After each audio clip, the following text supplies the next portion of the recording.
Nimekwambia hapa kunaishi watu wazima, watu wa familia. Kwa hivyo kuwe na heshima kama mtu ako na familia. Funguo ya geti ndio hii. Hatutasumbuana. Mimi sitakusumbua. Karibu sana. Asante. Enjoy your stay here. Kwani hizi yako na wageni aje?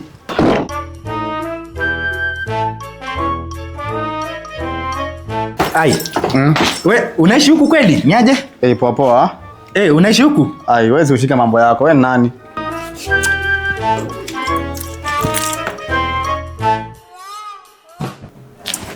Kwani niliambia kijana nini?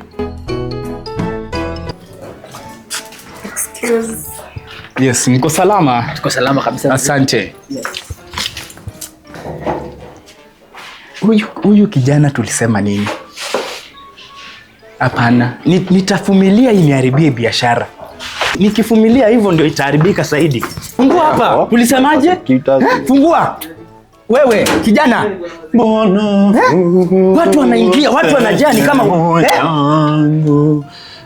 habari. Salama sana. Pia wewe umeamua kuingia. Kuingia. Hapa tunakaribisha kila mtu.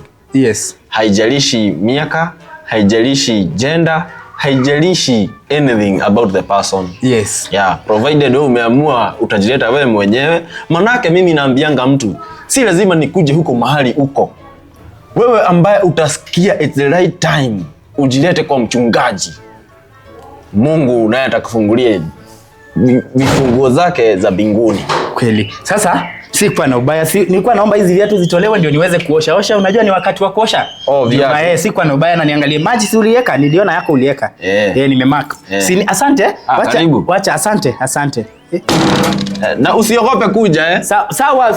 Nadhania huyu. Ama utaingia saa hii? Nadhania mtu ako biashara kumbe. Acha niendelee na mambo yangu.